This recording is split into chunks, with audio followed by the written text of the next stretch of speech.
Hey, everybody. Welcome, welcome, welcome. Hello.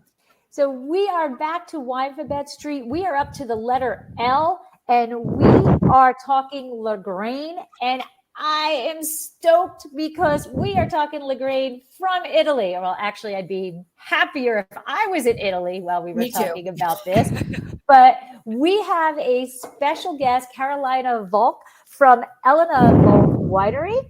And there it is. And we are talking Lagrein today. So it is going to be a fantastic conversation. So, first, welcome, Carolina. How are we doing? Hello, everyone. I'm fantastic. Thank you so much for having me. Thank you for taking time for being with us. And we can't wait to get into the history of the winery and this great variety. But before we get to that, those of you who do not know me, I am your co-host, Lori. I am WSET Level 2. I am a Spanish wine scholar. I am a champagne specialist and Côte d'Aron specialist. And I am part owner with my husband of Dracaena Wines in Paso Robles. So winemaker on top of that. And I don't know what else. But I'm going to pass you off to my co-host, Debbie. So go ahead. Who's going to forget half the stuff she does too? Yeah. I am Debbie Giaquindo. And first I want to thank Caroline for showing us how to change the backgrounds here. Yes. On the computer. It could have been there for the whole time, or maybe it's new, but I'm sitting amongst Hudson Valley Cap Franc. And I'm Debbie Giaquindo, the Hudson Valley Wine Goddess. I'm a certified specialist of wine, a wine location specialist in port and champagne, and a wine sherry location specialist. I'm the author of a book called Tapping the Hudson Valley and Weekend Itineraries, visiting the Hudson Valley area. I am chairperson for the Hudson Valley Wine Competition, and I am a partner in a restaurant in North Wildwood called Trio North Wildwood with my husband and chef, Gus Zimmerman. And we're getting ready for our busy season, 3 months of being busy. I'll just leave it at that. Caroline? Hello, everyone. Yeah, I feel almost embarrassed because I don't have so many specialist titles as you have. You have a winery. What are you kidding? So I'm a wine producer. My name is Carolina Valk, and I'm the 5th generation of our family estate, Elena Valk. We're in Alto Adige, so in the very north of Italy, and I'm very excited to be talking to you today and introducing you to our estate, to our vineyards, to our winemaking philosophy, and obviously to the variety Lagrein. Well, thank you so much. Excellent, excellent. And we do have, Michael has found his way to the episode, so that is good. That is good. And we are going to hit up Elmo right now. So let's. There we go.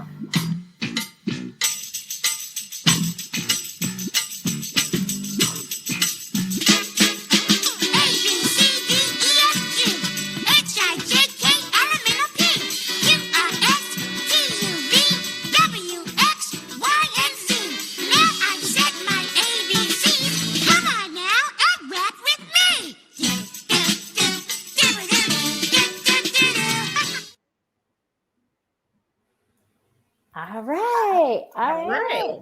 Excellent. Now, I am going to ask because I have to do something different on mine. You are hearing music when that's being played, correct?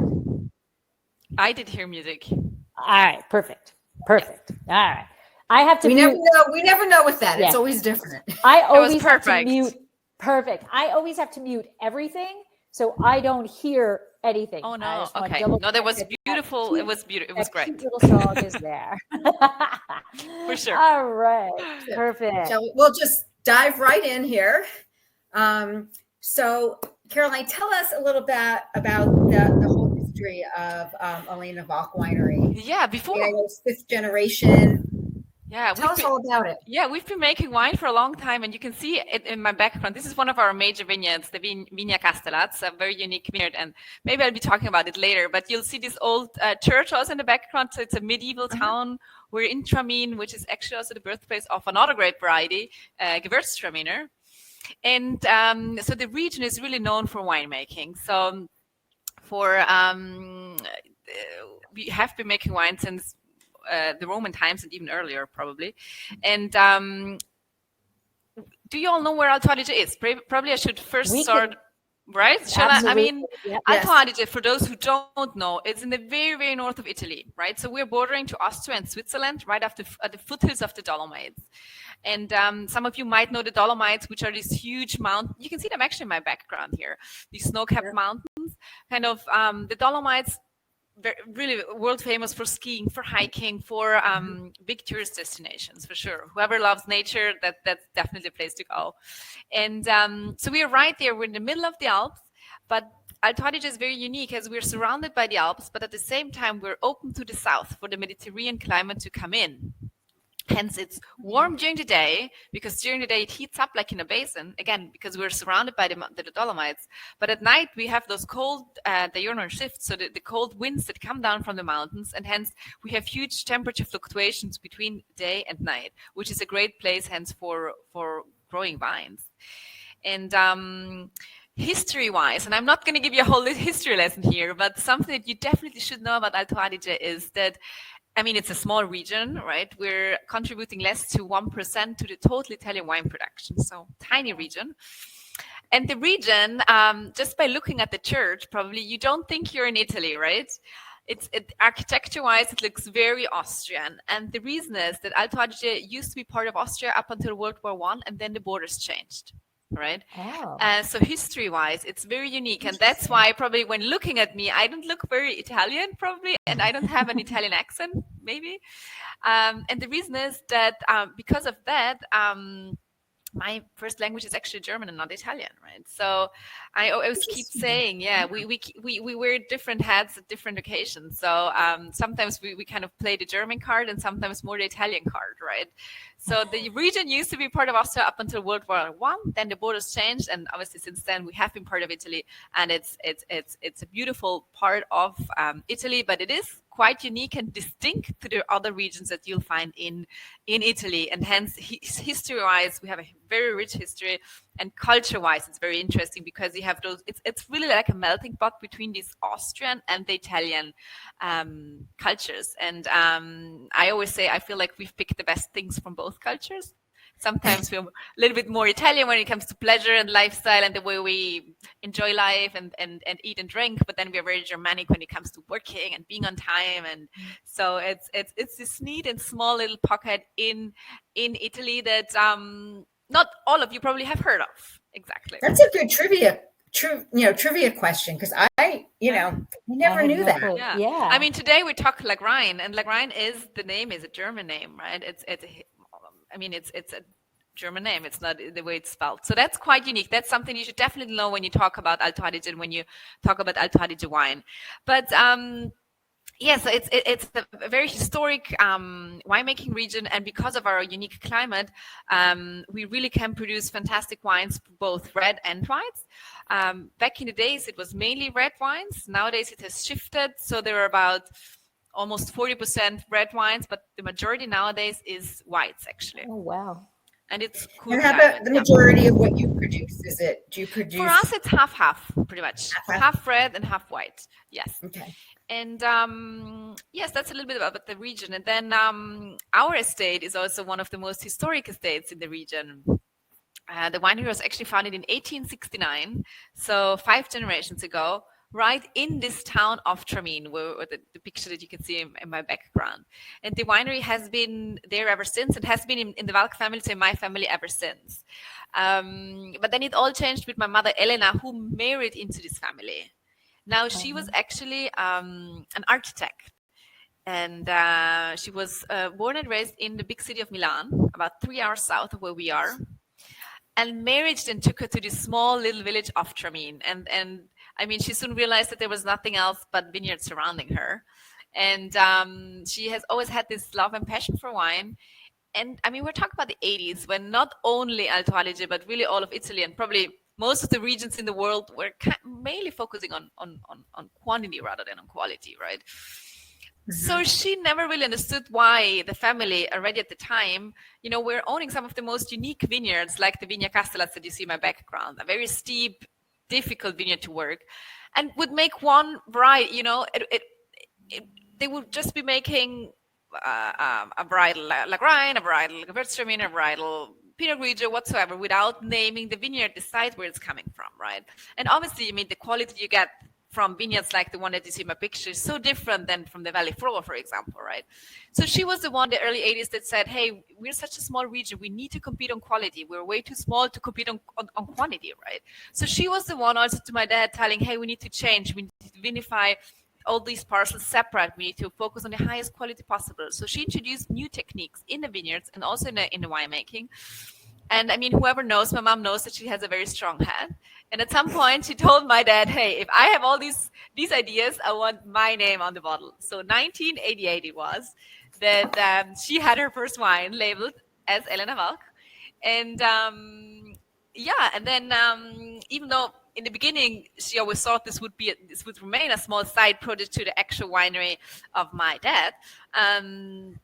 Her project really soon took off, and she started buying more and more vineyards and started producing more and more varieties and wines, and always with the aim of showing the world the potential of the different sites that we have in Alto Adige. So that's a little bit our background. That's awesome, and more power to her, man. That is awesome. Right? So just complete not off topic, sidebar question. How steep is that vineyard? Is that considered heroic? This is yes. So this is 63% in steepness. So super steep. Obviously, everything we do there. I don't know if you can see it on picture. It's terraced, right? Yeah. It has to be, otherwise it will just slide off. It will all down at the church. Totally, totally. And it's really like a pyramid sitting above this town of Tramin. And the unique thing of this vineyard is that it's the only hill in the region completely south-facing, right? Because generally the vineyards follow the valley, and the valley runs north-south. And you have the vineyards facing southeast or southwest. Whereas this is a vineyard, it's really like a pyramid, like a mountain itself, turned around, so it gets the sun all day long. It's then influenced by two very strong winds. One is a very dry wind that comes from Lake Garda, which obviously is great for, it's annoying if you work the vineyard because the wind is extremely strong, but it's great for the grapes because it's a very dry wind. And then we have those cold falling winds from the high mountains close by. So we have huge temperature fluctuations there. And so we call it a very extreme vineyard for the exposure, for the steepness, and for the wind sweat that we have, for sure. And we actually produce on this side, we produce a Gewürztraminer, a dry Gewürztraminer, and a Merlot. Oh, okay. What is your number one white variety? It's actually Gewürztraminer and Pinot Grigio. So those are pretty much equal. Yes. So we're in the town of Tramin, which we consider and believe is the birthplace of the variety of Gewürztraminer, and Gewürztraminer referring to the spicy grape of the town of Tramin, and hence, it has been historically one of our most planted grape varieties. It's in the region we mainly produce, I should say, dry Gewürztraminer. So you get really the aromatics on the nose, but then it finishes completely dry. So it's a fantastic wine, also for food pairing wise. It's exceptional. And obviously Pinot Grigio is a key variety for us. We feel like in our area in the Alps, we really have great climate to be producing high-end Pinot Grigio. I know nowadays Pinot Grigio is planted, unfortunately, almost everywhere. But we feel like in Alto Adige we have the right climate to be growing really a high-end grape variety, and it is a noble grape variety, as the Alsatians remind us. And depending on where you plant it, obviously, and how you treat it, and we love Pinot Grigio, and it really shows very well in our region. Great minerality, deepness, and structure. Yeah. So actually, I just put that together: Gewürztraminer and then Tramin. Right? Yeah. I just put that together. Yeah. I'm a little slow on the uptake. That we, as every child loves Gewürztraminer in our town, and that's the first grape variety that the child gets to know, because it has this kind of pinkish hue, right? The pinkish skin slightly, and it tastes amazing when you taste it. So every child loves Gewürztraminer as a grape. Awesome. Yeah, I have to share a little fun fact or whatever, which I don't know if it really matters, but when my husband and I went to Italy, I don't know how many years ago it was now, six years ago, we landed and we went right into Rome, and we dropped our stuff off at the hotel, and then we just walked. And we walked up this hill, and there was a wine bar there. We're like, oh, I guess this is a good place to start our vacation. And we went in, and we had your Pinot Grigio Oh, fantastic. as our first wine into our first time to Italy vacation. Oh, beautiful. I And hope you enjoyed it. Nice. We did. It was a perfect way to start off our vacation. It was an anniversary trip for us, and it was a perfect way to start it off. So that was how I was, and we honestly at that point had never heard of the winery, and we just picked it because we picked it. I don't know, and we loved it. And then now I see you, now I see you everywhere, Now you know us, and now you see us, right? Yes, yeah, and we drink you. Yes, absolutely. And it does. It reminds us every time we pop one. It reminds us of that trip. Now, did you go up to Alto Adige? No, you didn't make it up. We north. did. You did. No, okay. Next time. We did not. Yes, my husband was very regimented. We did Rome for a couple of days, Venice, and then Florence. Oh, and well, now you I'm picked like, some we gotta go back. We gotta go back. You picked some beautiful cities. Now you have to come back for a more relaxed vacation because in the mountains. Yes. All right. So one of the things, and it kind of Pinot Grigio-esque, as you were saying, can be grown anywhere. Should it be grown everywhere is a different story. That makes a difference. Right? Yes. Right. But at Elena Bach, we see and read a lot about terroir, and that some people are true believers in it, other people aren't.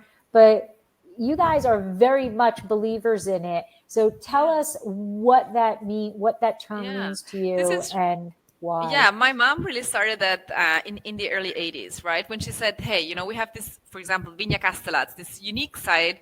This obviously makes a different wine that the Gewürztraminer comes from the valley floor. And another side that we have is the Castelringberg vineyard, which is nowadays considered the largest single vineyard in Alto Adige, with just 20 hectares just in one piece, which for the region is really unique. And she said, hey, if we have these unique sites, we need to make something different. We need to make sure that people understand this wine is different because it comes from this place, right? So that was her belief back in the days, and she started producing then all these single vineyard wines, right? Starting from Castellat and from Castelringberg, which are our two major vineyards. And later on, when my sister and myself joined, actually I didn't finish the story. So my sister and myself, we actually grew up on the winery. Then we both traveled around the world, had our own experiences, studied abroad, but both decided at some point to come back. And so we both actually came back in 2013, and it was actually quite interesting because we both grew up on the winery, but I knew from day one that I wanted to do exactly what my mom or my parents were doing at the time. So I studied and kind of I really knew it right away that my bedroom was just above the barrel hole, so I wanted to come back. My sister, she did not at the time, and she was she said I would do anything but what my parents did, kind of this teenager thing. And then she studied everything else but wine at the time. And then actually we later only found out that she was actually secretly taking wine courses, and at some point decided to join the family herself. So we both found ourselves back in Tremaine, in this small town, in 2013. And she then studied also in Burgundy and in Bordeaux wine. And hang on, I lost you. Are you still there? Okay, sorry, yes, my screen went black. Sorry. And so she came had more the old world schooling in wine. I actually studied in Australia at the time and kind of had more kind of the new world approach. So hence we found ourselves in this very historic winery, and with the old and the new world kind of coming together. And it was so much fun because we both, studied in different parts of the world and then came in with new ideas, and then together found out what we thought would be the best for our winery. And what my mom then, introduced many years ago, which was this thinking of terroir, this parcel vinification of our different sites, is something that we then continued, and probably in a more strict way even, that we also started using. We were actually one of the first in the region of Alto Adige to be using this relatively new denomination or classification, I should say, of vigna, meaning vineyard. And if you put that on your label, it's like an MGA. You have to guarantee that the wine comes only and exclusively from one single site. And so what my mom introduced many, many years ago and was making wines only of these sites, right? And when the wine was gone and we didn't have anything to sell for so many months. She always thought that it's important to have a wine that speaks for its location, right? And hence we introduced that in 2015, then when the new denomination became available for the region of Alto Adige, this new classification, I should say, and so this is something she introduced back in the days, and we continued and will continue also in the future to really produce wines that really reflect the parcel, the region, and where it's coming from. And Lynn has put in the chat that loves your Castel Ringberg Lagrein. Yes, exactly. So we actually produce two different Lagreins. We have the Lagrein Selezione, which is Lagrein. See, we go back to the German pronunciation, right? The Italians would say Lagrein because that's how it's spelled, but it's actually Lagrein, and it's a Germanic name. Goes back to And so there are two different types. We have the Lagrein Selezione, which is a selection of several smaller vineyards kind of coming together. And then we have the Lagrein Vigna Castel Ringberg, and that's our single vineyard Lagrein, which is a Reserva style, which is then matured in French oak for about 18 months, bottle aged prior to being released, right? Whereas the Lagrein Selezione is, to me, a great expression of the variety itself. So it's kind of more fresher and more approachable style than the Lagrein Reserva is. So, and that's what I have? You have the Lagrein Selezione, which is a selection of several smaller vineyards coming together. Okay. And these smaller vineyards, are they located in different areas? They're very close by. So I should say, we're in Tramin, the town that you see here. And Lagrein comes from vineyards in the town of Tramin, also Caldaro, which is a beautiful area for growing Lagrein in the lower parts. So those two parts, so that's not even 10 minutes away from each other. And Lagrein is this very unique variety that it's an indigenous grape variety to the region of Alto Adige, right? It's really only being found there. And it's it has it's a very dark color, and you'll see that in the wine, right? It has very, very dark color, grippy tannins. Interestingly, it also has a good acidity. And it's interesting because we don't exactly know where the variety comes from. I mean, there has been we found like documentation that goes back to something like the 14th century where they were talking about this variety Lagrein. So we don't exactly know where the variety actually comes from. We know it's the closest related to Teroldego, which is in the nearby Trentino area. And then it goes back to Marzimino. And then it goes back at some point. It must have been kind of a cross also with Syrah, even with Pinot Noir, and some even say Merlot. So we don't really know how it kind of came together. But somehow Syrah is in there, somehow Pinot Noir. And I think kind of you feel that in the wine, especially when it's young, right? You get kind of these spicy notes also. And right? And so it has been planted in Alto Adige for, as I said, since the 14th century, and so long tradition. And actually, back in the days, and I'm going back to the topic of the color, it was mainly a grape that was used for blending, right? Because of the color and the tannin structure. This wine was blended with another indigenous grape variety that is called Schiava, right? And Schiava is the complete opposite to Lagrein. Schiava is light. Very light in color, very fresh, very easy drinking, very Grenache-esque? Grenache. Grenache-like. Exactly. Very similar in that side. So obviously at the time they were using just a little bit of Lagrein to added a drop of Lagrein to the Schiava, and all of a sudden your Schiava was becoming kind of not a Reserva style, but kind of becoming more rich, more important, and you could sell it off for more, right? So this was the trick, like using a little bit of Lagrein to make your kind of Schiava more important. And only then, really, we found out that Lagrein actually needed a special microclimate to really be expressing itself well. And so we actually started also on our estate. We started looking at the plantations we already had and said, where does it actually thrive well? And we realized that Lagrein needs to vinify it separately until the end and bottle it as a Lagrein, right? And hence we found out that Lagrein needs a lot of sun to really ripen fully, right? You needed to do a lot of green harvesting to make sure that this little bunch that remains on the vine really gets all the sunlight needed to ripen fully. And hence we started planting it in the hottest and the warmest spots. Not surprisingly, for example, Caldaura is a beautiful area. It grows very well on porphyric soils in and around the town of Bolzano, which is a very warm area. And we do a lot of green harvesting to make sure the little bunch, exactly as I said, really ripens fully, right? And you don't have those green harsh notes or tannins that can be very astringent if not planted in the right way. And hence, only later on then we really vinified it separately up until the very end. And it's now a fantastic grape variety. It's one of our most planted grape varieties in regards to the red varieties. Awesome. Yeah. So on your website, it says you're a true believer in sustainability. Yeah. And it's not just a buzzword.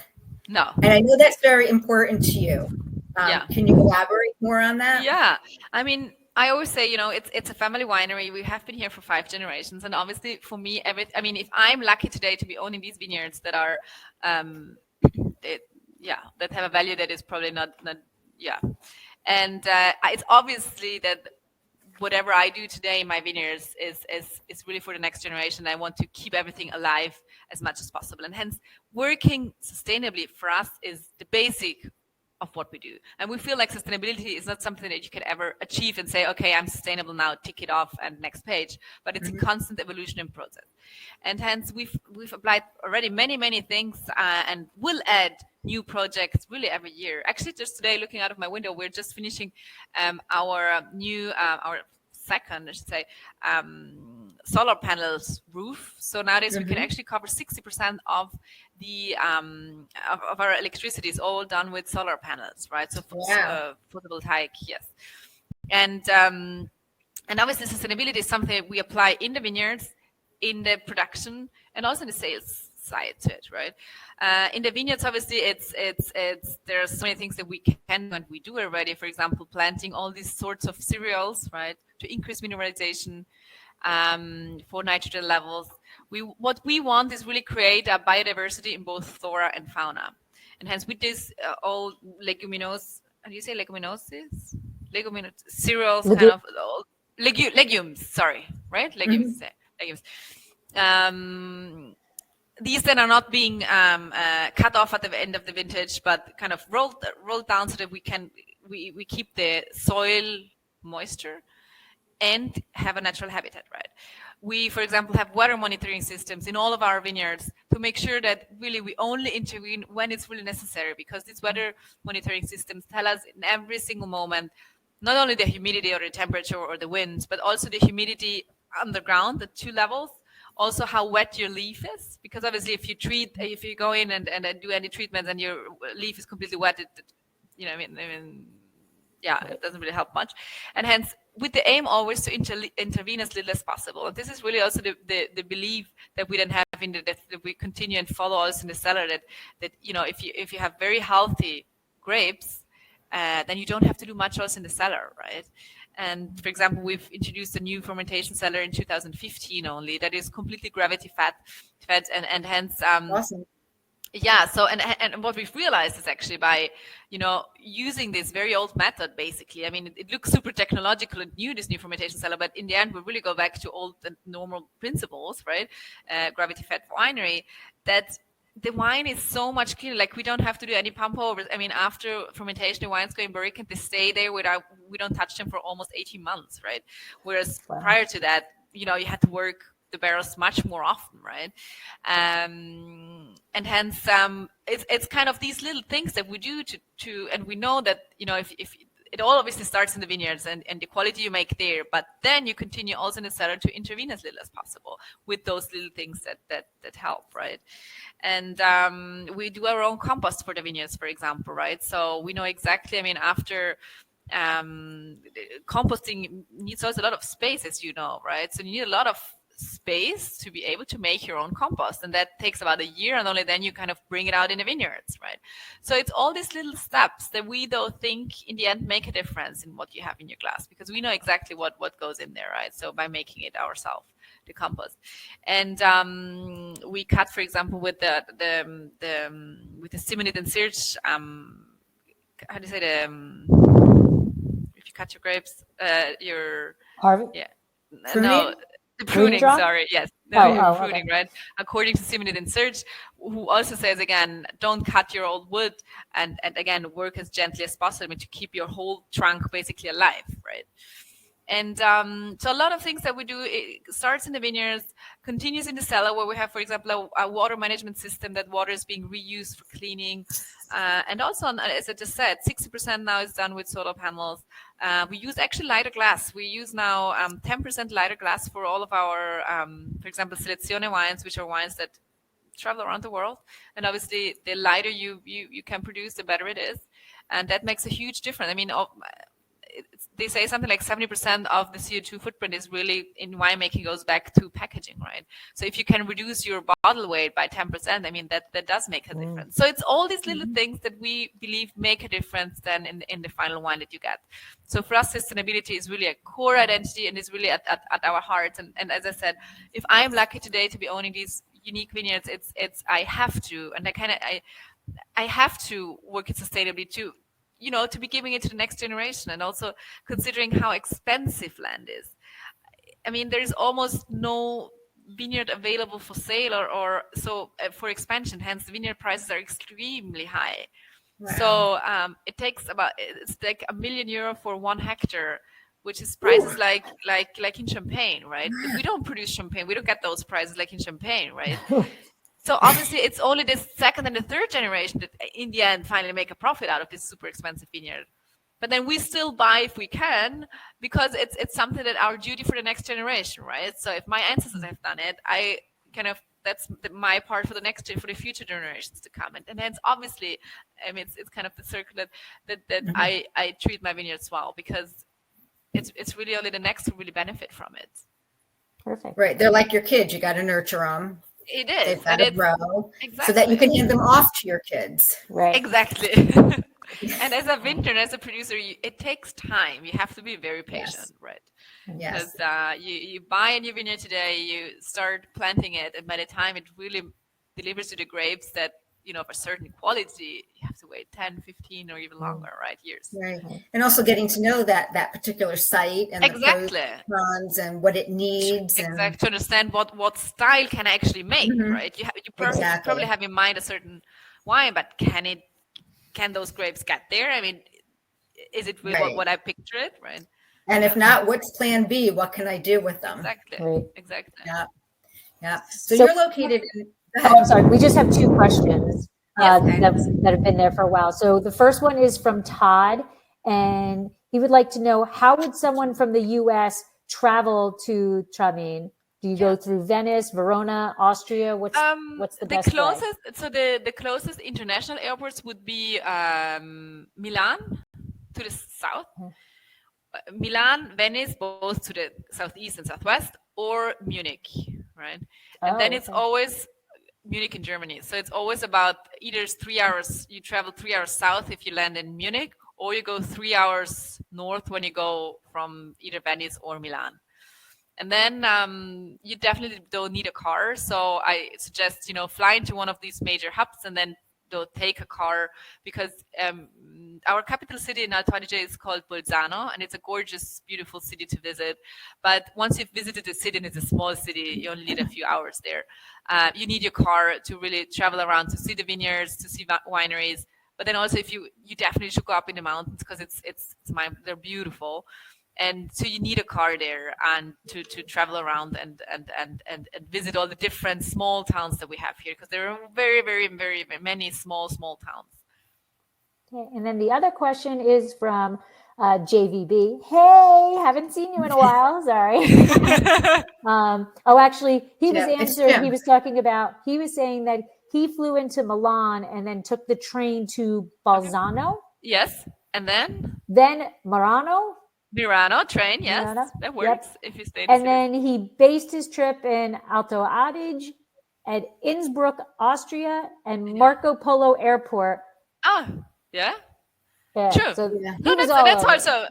But then probably I sometimes use the Innsbruck airport, which is great. It's a small airport, but then you have to do a connection, right? You fly either to Frankfurt or to Vienna, and then your overseas flight. So if you want to go direct, you'd have to go into Munich or Milano or Venice, but otherwise you can use some of the smaller airports like Verona or Innsbruck that are about an hour and a half either south or north.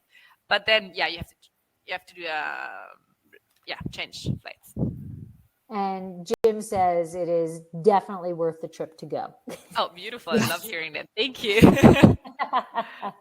So sorry, Deb, go ahead. No, it kind of ties in to what my next question was. Beside the wine, what else is there to do? We've covered how to get there and hiking. So it's definitely a place for nature lovers, right? If you look for a big city with a lot of museums, then it's maybe not the place to visit. But if you're an outdoor person and you want to enjoy great weather, so actually our marketing agency says of Alto Adige, we have over 300 days of sunshine, which is not bad, right? So it's beautiful Very weather. Nice. Yeah, and it's in summertime. It's interesting also for winemaking. Actually, we're one of the hottest summertime places in all of Italy. But the nights are make the difference, right? It gets hot during the day, but it's cold at night. So a lot of people, I get it a lot, that they say, "Hey, we thought we would be so far north so that it would be so cold, but in the end, it's so warm in summertime," and it's true. But yeah, what else is there to visit? Definitely visit wineries. It's beautiful. It's a beautiful vineyard area for sure. And most of them are in and around the town of Bolzano, Lake Caldara, Tremi, kind of where we are basically located. And then very important and very famous for in winter, if you come in winter, for skiing. And then for hiking in summer, or if you want to bike, beautiful bike roads and in the mountains, the Dolomites, like Val Gardena, which is beautiful for hiking or for skiing in the winter. And you have these very high mountains, and they're just very unique, very, very unique. And we have some small lakes, but it's definitely a place for people who love to be outside. And culinary-wise, it's very, very unique because, again, going back to what I said in the very beginning about the two cultures, right, the German and Italian influence, that you'll see that also in the cuisine, and hence you'll have amazing food because you can choose between those very traditional restaurants. If you go especially higher up on the mountains, they will cook you very Austrian-like food, right? Very traditional. But then at the same time, you have this very Italian cuisine and influence, and very many high-end restaurants, they tend to blend these two things together, and it kind of really exceptional food. So I believe we have per capita, we have the most Michelin star restaurants in all of Italy. Yeah, so that's not bad, right? We also even had a 3 Michelin star restaurant, but unfortunately he just closed. But because the huge hotel got purchased by another huge hotel anyway, so they decided to redo it. So we don't know exactly what's going to happen. But yes, so it's a very, very high-end place for people who kind of want to enjoy good wine and good food. It's definitely a place to go. Awesome. All right, so let's focus in a little bit on the Lagrein. So how did you start producing this grape? Was it on the vineyard and that you had purchased? How much of production is it for you? Yeah, so Lagrein we have been, being a very historic, we're one of the oldest wine growing families in the area. So we have been making Lagrein really literally ever since. But it has always been, as I said, the minority. The major grape was Schiava Farnacci in German. And only later, as I said, my mom then said, hey, we need to vinify it separately. We need to, make a varietal Lagrein. And then only then we started realizing what Lagrein really needs to become a varietal wine, right? And as I said in the beginning, my mom changed a lot of things in the vineyards and also in the winemaking. And she was really a pioneer in the high quality revolution that our region went through. And and this also with Lagrein, right? And doing a lot of green harvesting, so it really only have the small bunch on the vine. It's actually, my mom tells me this story that one day she was talking to this very old lady, and this was in the beginning, right, when she started doing so, and this lady said, "Woman, you're not doing good things here." And my mom said, "Why?" And she said, "You know, as I was," and this was a lady, she was maybe 90 years old. And she's like, "When I was a child, I was a child. During harvest, we kids had to be the last in a row during harvest. And we had to whistle and sing to prove that we were not eating one single berry. And now you're cutting down on the ground." Right? So she changed a lot of things. And a lot of the people at the time did not like this. But certainly with Lagrein, it was necessary to to start making it as a bridal Lagrein, right? Because otherwise you'd have these very astringent and tannic notes that no matter how much oak or no matter what you do in the cellar, you just don't never get rid of it, kind of these green notes. So definitely this green harvesting helps a lot. So Lagrein needs a lot of sun to really ripen fully. So you do a lot of leaf pulling so that yes, leaf pulling is the- important. Yes, yeah. exactly. Sun exposure is very important. Also, for example, we planted one of our major vineyards of Lagrein is kind of going towards the lake, where we have the lake that releases some heat also at nighttime, and hence we have less temperature fluctuations than, for example, on the Castellaz hill that you see behind me. So definitely the warmest spots in Alto Adige go for Lagrein. It is it has a spice note to it that I keep smelling because I'm trying to figure out exactly what spice it is. Kind of the white pepper, maybe the white pepper thing. But it's I literally keep sticking my nose in it because it is a beautiful smell. And on the does it smell like the mountains? Oh, absolutely. You have to say that, right? So we did a good job, right? Yes. But there's also there's a little bit of floral essence in there too, kind of like violets, not like a strong rosemary, like not something that's that potent. But there's something behind that white pepper that is just thyme? Yeah, kind of like a softer, along I'm that doing line. good with no wine, huh? I know you are. Right? Deb understands my lack of knowing. But I really do just keep sticking my nose into it because it's a beautiful aromatic wine. It really is. And then on the palate, you can tell that there's the tannin is there, but it is not.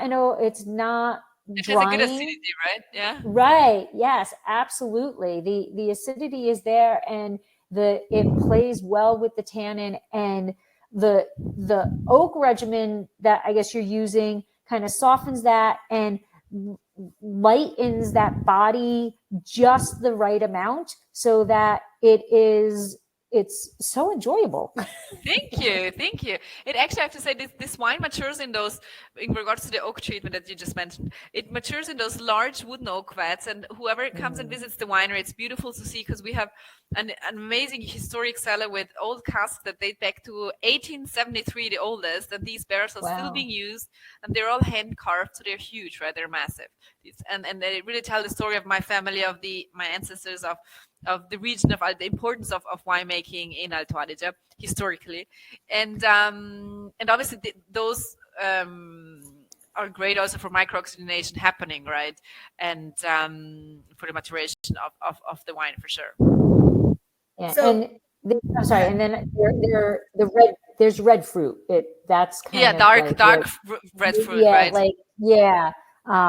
Is where it's lovely, and I really just keep sniffing it. But I have to say, it has a beautiful smoke. I always find like it has a great smoke on it, so it's beautiful to pair with anything that has smoke on it. Actually, we in Alto Adige, I don't know about your part of the world, but here in Alto Adige, the perfect pairing with Lagrein is actually venison. in regard. It's Venison. a very dark red meat, venison, because it has this slight sweetness to it, almost the meat, and hence it perfect pairing for us. For the classic, typical pairing of Lagrein in Alto Adige would be with venison. Yes, but really it goes so well with so many things, like even on a great barbecue, just because it has the smoke. I love it with or with some great pizza. It's easy to pair. It's very versatile. I have no problem with pizza. Right? Very versatile. Yeah. So Yes. Lagrein compared to other Italian red grape varieties. I mean, we were just talking now about, the characteristics of it. What is so unique about it compared to all the other red varietals that? Yeah, I would say that the unique thing for me is definitely that, you have that, if you smell it, you have to, as you just said, Laura, you had the dark red fruit spectrum, but on the palate, it's so surprisingly fresh, right? Mm-hmm. On the nose, you'd be maybe expecting kind of more bigger wine, but then on the palate, you'll be surprised how, yes, it has a structure, but it's still lively, it's still fresh, it's still easy to approach in a way, right? Right. And hence I think that's kind of the typicalness of the uniqueness of Lagrein, that you definitely feel there is a certain freshness that in the area in Piemonte or or obviously in Tuscany and further down you don't get. Right.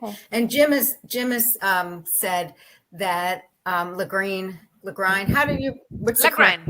Lagrein. And Sheva are fabulous grapes to taste in northern Italian food. There are more delicate, elegant wines. The fedors are massive and impart a gentle oak influence. Mm-hmm. Yeah, and I would agree to that, because we have certain regions here in the United States that have a very poor love affair with oak, in which you put that up, when you put that on the palate, you're tasting oak. You're not, you're not tasting what that fruit is really, right. Yeah. And this, you can taste that variety. You can taste what the wine is trying to express, and it's an enhancement versus, that oak is an enhancement to it that just adds a little dimension, a little different dimension to it. And by what you're saying, maybe taming down those strict tannins that it can get to without dominating it, it's allowing you to taste the grape, which is what I prefer. Exactly. I totally agree. Yes. Yeah. I prefer to have the expression of the grape in the glass and not a bunch of oak. Mm-hmm. Yeah. And absolutely. Now, you did kind of explain what the climate is like for that, but in general, like Lagrein, like if you were choosing the ideal spot, what is that climate that Lagrein likes? What is that soil it's warm. It's the answer is it's a warm for Alto Adige, right? Let's not Sicilian warm and not Californian warm, but for whatever Alto Adige is warm, definitely go there, right? It definitely needs sun and warmth. Lagrein does not well on high elevation, so the highest we go is probably 350 meters, 400 say the most. So you stay low in the valley. Porphyric soils do very well with Lagrein. Generally also loamy soils and do very well. If you have a lake close by, that helps to again kind of have a more moderate climate. What else? When you say warm, how warm does it usually get there, like in the summertime? It gets fairly warm. So I'm not very good in Fahrenheit, but it's about, we can get in summertime, talking about July and August, up to 32, 33 degrees, yes, Celsius. So that's 100 or something. Sounds hot. Yeah.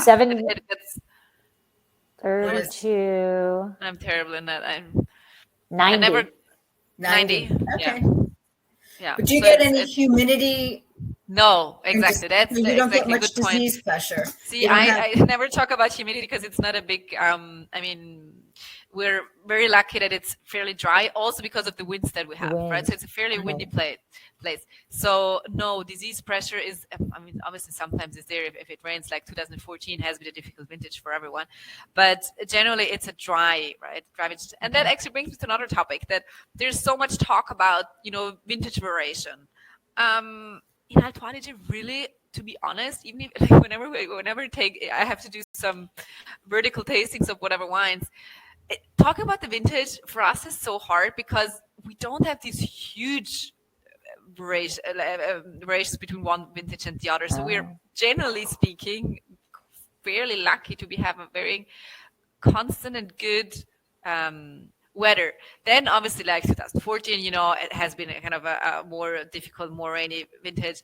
2015 has been exceptionally hot. 2003 has been exceptional. But in general speaking, it's not that one vintage is so different from the other, right? I mean, a little bit, yes, but not huge, right? And in general speaking, we're very fortunate to be living in this small area where we're protected, right, by the mountains. I mean, all the bad weather that comes from the north doesn't get to Alto Adige because we have the mountains, right? So it rains in Austria, but as soon as it crosses the natural border, which are the mountains, it's sun. So where we are vulnerable, the bad weather always comes from the south, right? We get the snow from the south, and we get rain. Heavy rain only comes from the south, right? That's where we're open. Big storms from the north never make it through. Hardly ever make it through, right? So how does the altitude impact the flavor? So if it was to grow, Lagrein was supposed to grow on the valley floor, how would that flavor be different? Yeah, the thing is that it wouldn't really ripen enough, and that you're left with a wine with a Lagrein that is green, right? You have green notes in it, right? Well, it will ripe at some point, but you'll have always these very astringent tannins, right? And would certainly not thrive well. So the unique thing of Alto Adige is really that we're such a small region, and actually as a region, about 98% of the region is classified as DOC system, with the DOC, which is the highest denomination that we have in Alto Adige. You know that in Italy there is also the DOCG, but not in Alto Adige. So the highest we have is DOC, and 98% of our vineyards are all classified as DOC. So we have very high quality in what we have.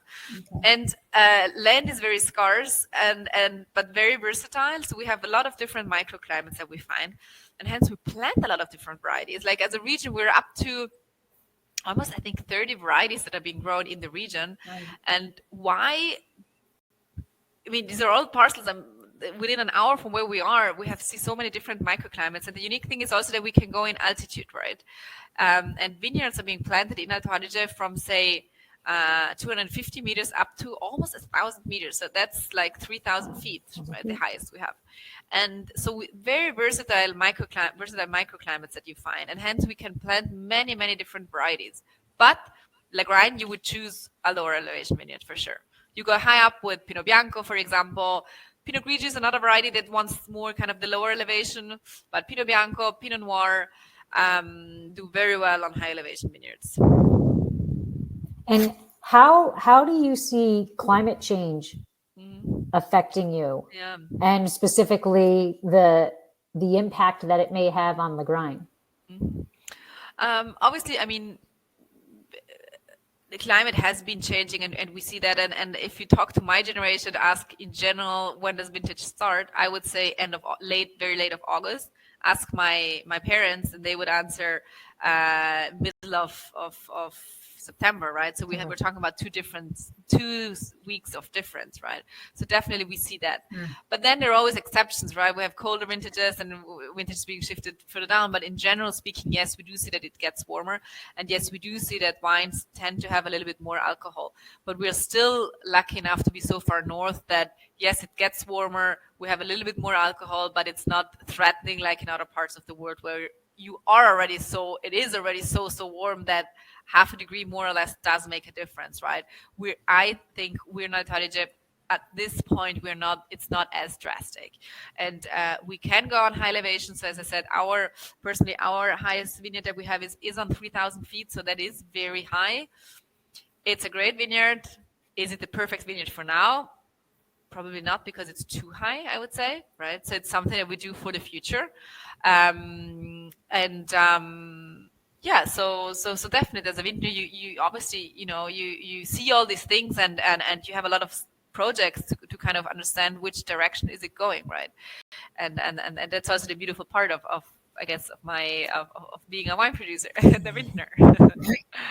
What do you look for when you're harvesting Lagrein? What do you look for in the grape? What's the bricks and everything else? Yeah, bricks. I remember it's Balma. It's like we're in hang on, Balma. It's like 30.5. Is that correct? We use how do you say a different Italian measurement, Right. close to Neuburg, so that would be around 20 babo, something like that. Okay. But what obviously the most important thing in Lagrein, harvesting Lagrein, is the phenolic ripeness, and you get that by tasting. And you look obviously at your bricks or the Balma or babo, what we say. But the key thing is really tasting, and you taste and you see that the pipe kind of gets ripe, right? You kind of bite on it and you chew on it to understand really the tannin structure that you might get in your final wine. And I think that's so much more important than just the bricks or the Balma or whatever we use as a measurement, because the phenolic ripeness is the tricky part of Lagrein. Okay. So it's 1.8 degrees bricks is 1 pound. So okay. People can do that. Yeah, exactly. Yeah. Not very good in maths, I guess. Yeah, that's what calculators are for, right? And then you did talk about how like a harvest, was with the climate change, it is moving up a little bit depending on, whatever. But in terms of Lagrein itself, does it tend to bud break early? Does it ripen early? Where is it in the scheme of your vintage? In the scheme of our vintage in general, not in terms of climate change. No, in general, you say. In general, Lagrein is being harvested fairly obviously after the whites, but in regards of our red wines, it's one of the almost first that come in, I would say. So in average vintages, and it's interesting, because even if you go into the vineyards and you see kind of, it has this kind of it's such a contradiction, this variety, because you taste the vineyard and you see actually it has a very soft skin. And it's you would think it has very thick skins, but actually has a very soft skin, right? Considering the tannin structure that you have. So it's really a contradiction to what you generally learn in your books, right? So we harvest, generally speaking, I would say around it depends. I mean, mid-September, I would say. So once basically almost when the whites are finished, then you start almost together Schiava and Lagrein kind of, Pinot Noir, obviously, Pinot Noir would be first, generally speaking, but because Pinot Noir nowadays tends to be on higher elevation vineyards, sometimes Lagrein comes before the Pinot Noir comes in, because Pinot Noir tends to be grown now on higher elevation. But if Lagrein and Pinot Noir were planted on the same elevation, then Pinot Noir would come first, yes. Okay. Now, you talked about how the winds help the vines, the Lagrein, and that, but once you get it into the winery, is there anything that is a concern in the winery? Like, does it is it prone to oxidation? Is it prone, what, is there something you need to be concerned with? We need to be concerned in general. No, it's actually Lagrein is, we love making Lagrein. It's not it's not like a Schiava that is very tricky and very reductive, and Lagrein is a variety that it's the classic red wine regimen, how you say, production that you would do. Yeah, so it's not too difficult to handle Lagrein compared to, say, Pinot Noir or Schiava that we plant, or Cabernet, where you have to wait for so long and kind of cross your fingers that the weather holds because it ripens so late. So Lagrein is a, how do you say, a trustful and a variety. Yes. We do have a question from Evelyn. She said she sees that you exhibited at Vin Italy and Pro Wine this year. She wants to know if the attendance, if the attendance levels were up to pre-pandemic levels. Yeah, definitely for Vin Italy, yes. Vin Italy was really beautiful trade show. Fantastic. We loved it. We saw people from all over the world. ProWine was also very good. Probably not as busy as pre-COVID, I would say. Okay. But in Italy, for sure, yes. I mean, Okay. yes, for sure. It was great. That's Yes, we good. loved it. What is the best way to enjoy this wine? Is it better to drink it young? Is it a good aging wine? Mhm. And does it depend on how it's produced, whether it will age better than Yes. others? Yes, to the last thing that you said. Yes. Okay. So always, whenever you buy a Lagrein, look on your label and look what it says. Because in general speaking, not just about our estate, but in general in Alto Adige, if you see a wine labeled Lagrein, like the one that you're, Laura, that you're having, like if it's labeled just Lagrein, Alto Adige DOC, that's the denomination, then you're most likely, it's a wine that is generally made to be drunk young, right? And Okay. it's kind of more fresh, and it's a wine that is approachable and is here to be drunk now, right? So you look for kind of more recent vintages and don't go too far back unless you really want to see how the variety evolves. But in general, those are wines that are being made to be drunk young. But if you see Lagrein Reserva on your label, right, Reserva, then it means that the wine has been aged for at least 2 years somewhere and somehow, right? You have to age it for 2 years at least. And hence, obviously, those wines are wines that are made to age, right?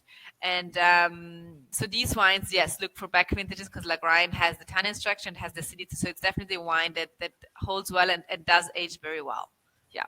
How long do you think it would age for? Lagrein? Yeah. If you look for a Reserva stud, it can age very well. At our estate, we have some of the oldest vintages of kind of early 90s, and they are beautiful. I mean, it has the tannins, it has the acidity, so two very important components really to ripen, and so they can age very well. Yes. Awesome.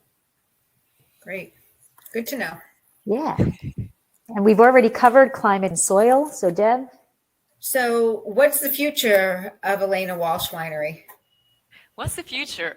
Well, I feel like what my mom introduced many years ago, being this pioneer in the high quality revolution that our region went through, and with her belief of really making wines that are a true reflection of a single side of our area and of our family in the end, is something that my sister and myself, we definitely want to continue, perhaps even in a more strict way with new labor requirements that kind of prove that even stronger that we are producing wines from a single site, for example, working very sustainably and basically giving the soil back, what we take out, we need and want to give back. So really the future is to continue producing very high-end wines and produce wines that are really the true reflection of who we are and what we do and definitely where we are, and continue the legacy that my ancestors have done for many years already. And Lynn just said that she just had your 2012 and it was lovely. Oh, beautiful. Fantastic. Thank you so much. Yeah. And then, so piggybacking on Deb's question, that's the future of Elena Walsh. What do you see as the future of Lagrein? I think Lagrein is a variety that it's a native grape variety, it's an indigenous grape variety of Alto Adige, but especially in days like this where people love kind of these native, indigenous, different grape varieties, different than the classic international varieties like Merlot, like Cabernet Sauvignon. So for us, it's actually easier to sell a Lagrein in the US than to sell a Cabernet Sauvignon in the US, right?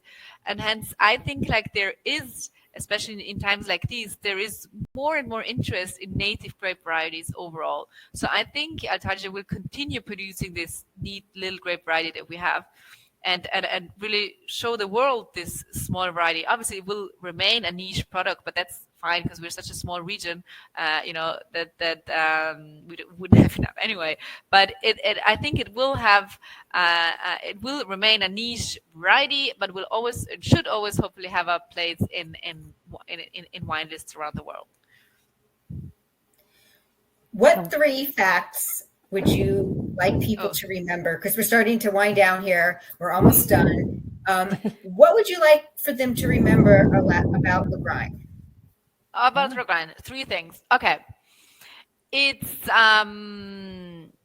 very versatile. Remember to drink Alto Adige, so northernmost wine growing region in Italy. And it's just, let me think, last thing, drink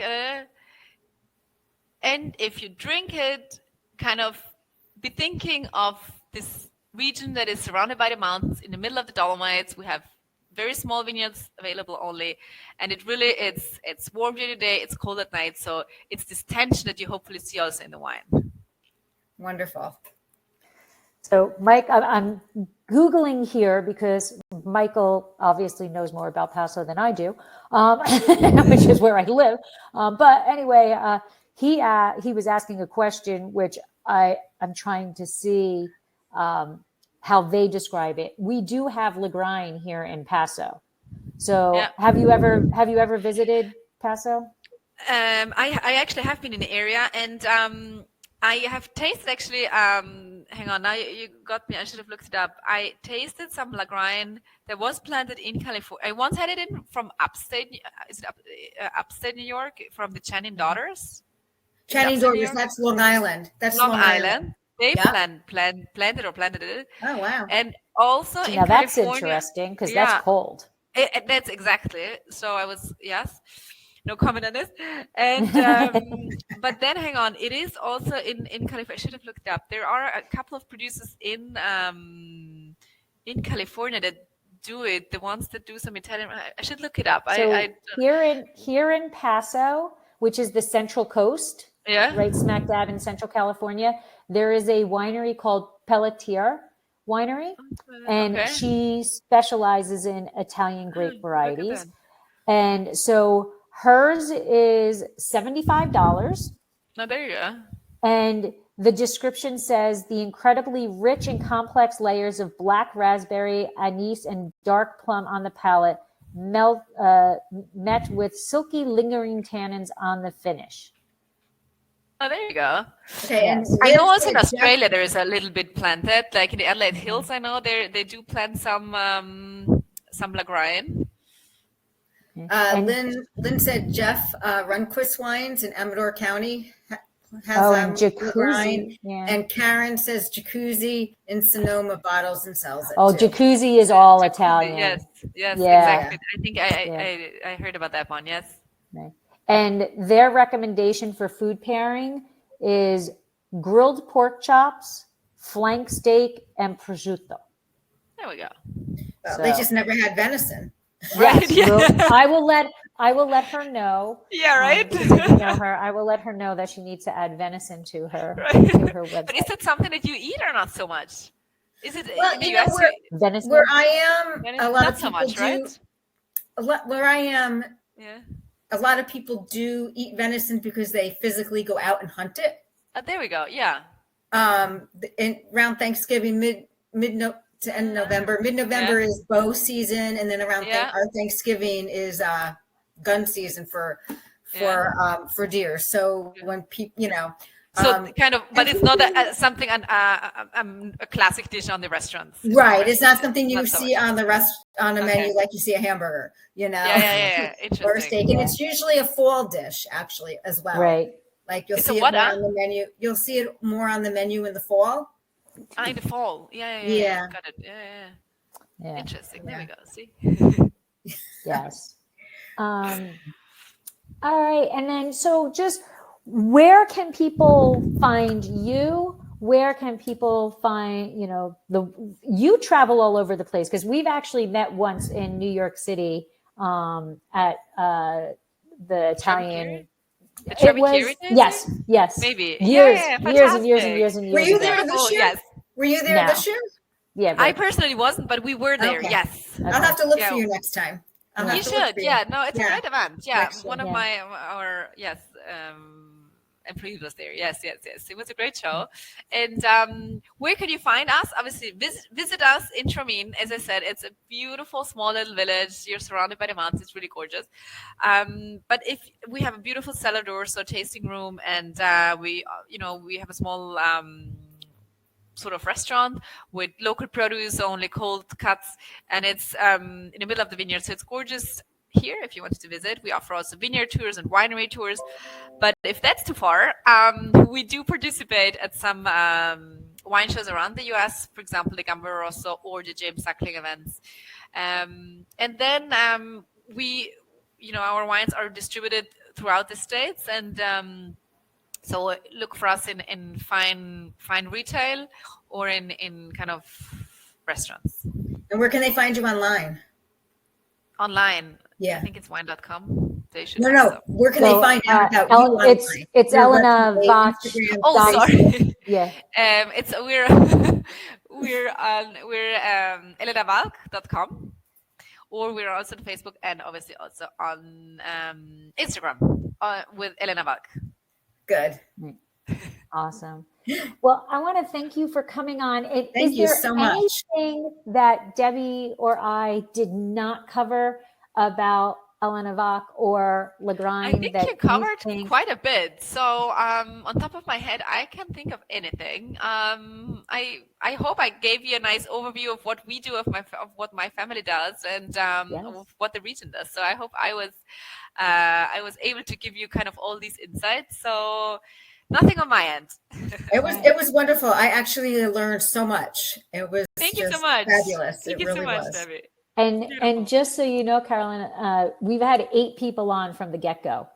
So, and as we told you earlier, it's more of an after effect of, but the people have, if you're looking at the chat, the people have been active in the chat, sharing links about your winery and just sharing who else does Lagrein and how to get to you. So fantastic. Thank you. The chat was doing so. We want to thank you for coming on and sharing your knowledge and sharing your wine. So I just wrote in the chat, I'm going to go to Pelletier and Hope Family Wines with your bottle and go let them taste your wine. So I can do a side by side of your wine with theirs. So beautiful. I will do that. Yeah. I'm curious to hear your thoughts then. It'd be interesting. I can't wait to hear it too. And I was just out on Long Island too, wine tasting. Oh, there you go. So, but I'm not going back. Somebody told me they don't do it anymore. I saw it several years ago, but have a look. Yeah, I definitely tasted it once several years ago. Well, thank you so much for coming on, sharing your time, sharing your wine, sharing the history. It was exceptional. The wine, I adore it. So I did save a little bit so I can do my little slancha at the end, even though nobody else is drinking. I'm the earliest in the day and I'm drinking. I'm looking forward to getting the bottle. So once my daughter comes down. Yeah. So I love when I have a reason to drink at 10 a.m. So thank you so much. And have a great day. Have a great week. And again, thank you. Thank you so much. Thank you all. Bye. Thank you so much. Bye. Bye. Ciao, ciao.